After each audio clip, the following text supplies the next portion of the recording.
Jethro Tull, 10 Deep Cuts. So, for a bit of fun, I thought I'd like to do a video highlighting some of my favourite Tull songs. These are great songs, but ones that don't always get the recognition I feel they deserve. So, here goes. Number 1, from the band's 1969 album Stand Up, track 2, Jeffrey Goes to Leicester Square. Now, following the opener, the heavy blues rock of A New Day Yesterday.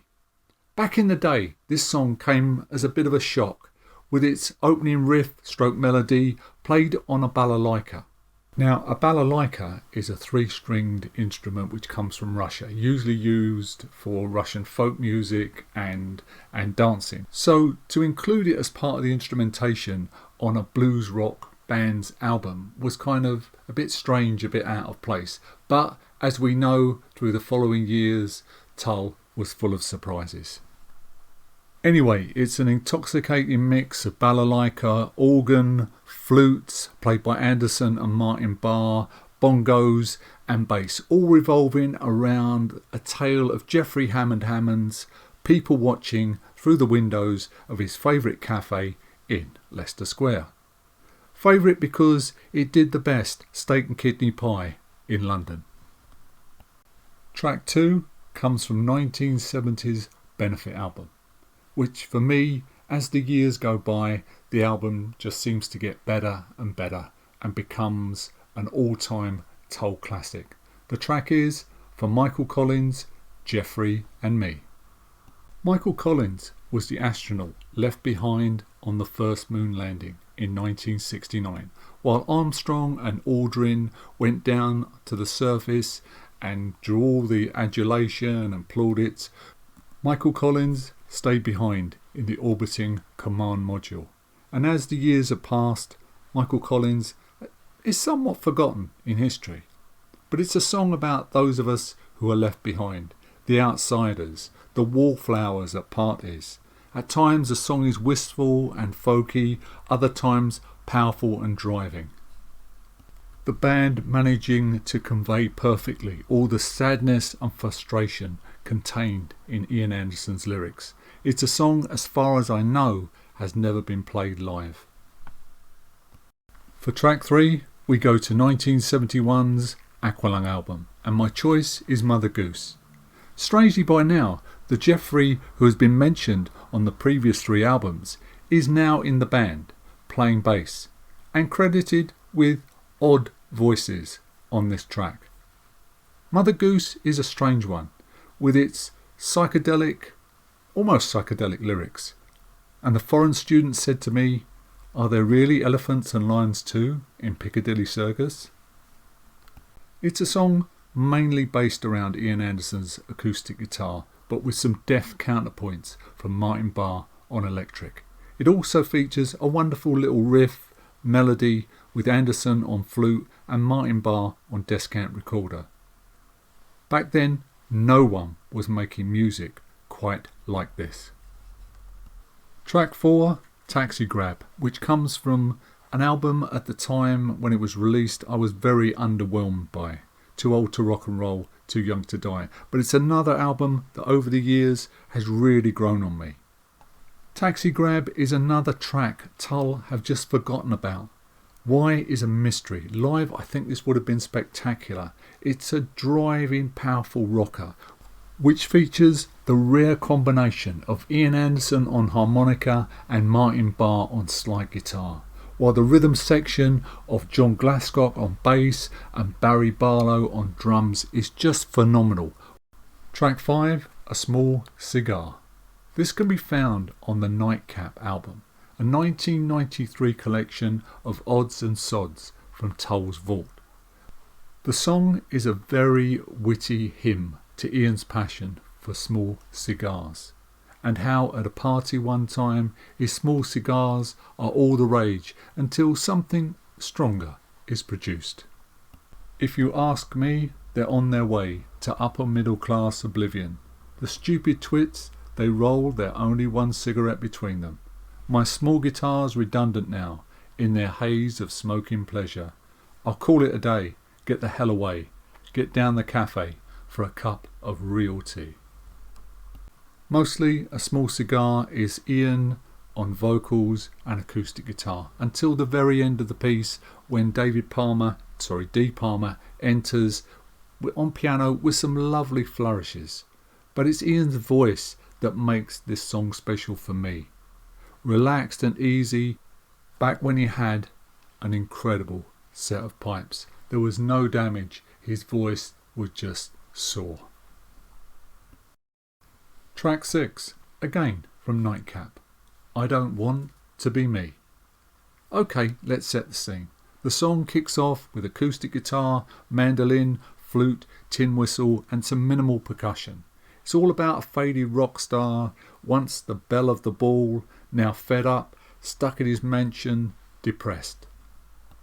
His life is one hell of a mess, but he can't check out of it, end it, because he doesn't want to look like a jerk. But at 1 minute 33 seconds in, all change. Pardon me, I'm on my way. Pardon me, but I'm going. Taking on the simple life, and I feel the grassroots growing. I'm going to ride the ragged road, diamond spurs jangling into the sunset. No circuits running overload. Well, maybe I'm not done yet. It's all accompanied by that flute that no one else can play quite like that, quite like Ian Anderson. The sound we all die-hard Tull fans know and love. The sound that lifts the spirits and stirs the blood. This one is definitely a hidden gem. Track 7 from Heavy Horses, Journeyman. I guess it's pretty apparent over the years that Ian loves his train, whether it's locomotive breath, raising steam or Journeyman. Here he manages to relate a tale of late night train commuters travelling home on a bitingly cold winter's night. It's all underpinned by a driving funky bass line courtesy John Glasscock, and the band somehow managed to convey the sound of that train chugging across those frozen tracks. Unfortunately, back in the day, the original 1978 album, the mix of it always sounded a bit muddy, a bit congested, but recent remixes have allowed us to hear the band in full flight. And again, why was this never ever played live? Let's move on to track 8, and this is from the extended versions of Stormwatch, the original album being released in 1979. King Henry's Madrigal. King Henry VIII was quite the muser back in the day, and this was a big hit for him way back in 1513, and was originally cited for inclusion on his prog rock classic Don't Lose Your Head. Joking aside, Tull take this and rock it up a little, but 1 minute 15 seconds in, a little pick slide from Martin Barr, and with the band laying down a fabulous jazzy rhythm, Ian takes flight with some incredible flute playing. This is an absolute gem, another hidden gem. Track 9. There is only one Christmas album that I own, and I play every year, and that is Tull's Christmas / Solstice album. Ian has always had an affinity with that period, that winter period. Like I said, you can either say it's a Christmas album or a winter solstice album, going right back to a Christmas song, the B-side of Love Story from 1969. Anyway, Tull's album is the perfect record for me when the nights are long and you just want to sit by the fire, put another log on the fire, and just a wee dram, just to keep out the cold, you understand. So I'm going to pick for track 9 Martin Barr's instrumental on the album, A Winter's Snowscape. In 2003, when this album came out, that Christmas I rented a cottage in the Yorkshire Dales in the north of England, and the countryside was just thick with snow. Christmas Eve, I took a walk in the woods with my wife, and the sky was clear, just the stars and the silver light of the moon to see your way. We must have walked for hours in the snow and the silence. This track, A Winter's Snowscape, takes me back to that time, takes me back to that magical night, effortlessly. And for track 10, I'm going to choose Beside Myself from the Roots and Branches album. Yes, I know it was popular back in the day and Tull played it live on the Roots and Branches tour, but I've always thought that song is right up there with the great Jethro Tull songs. And over the years, I think it's been a little bit neglected. The song, I believe, is set in India, the streets of Bombay, but it could be anywhere in the world where the poor struggle every day just to stay alive. The writer sees tragedies at play and wonders, should he help? Should he do something? But he's beside himself with frustration and anger. Between the guilt and charity, I feel the wimp inside of me. You see what people do to survive, what happens when the desperate need to put food on the table every day. And it marries the best of Tull with some almost Indian orchestrations. And this for me is an example of progressive rock at its very best. Complex, daring, full of melody and invention. In a word, epic.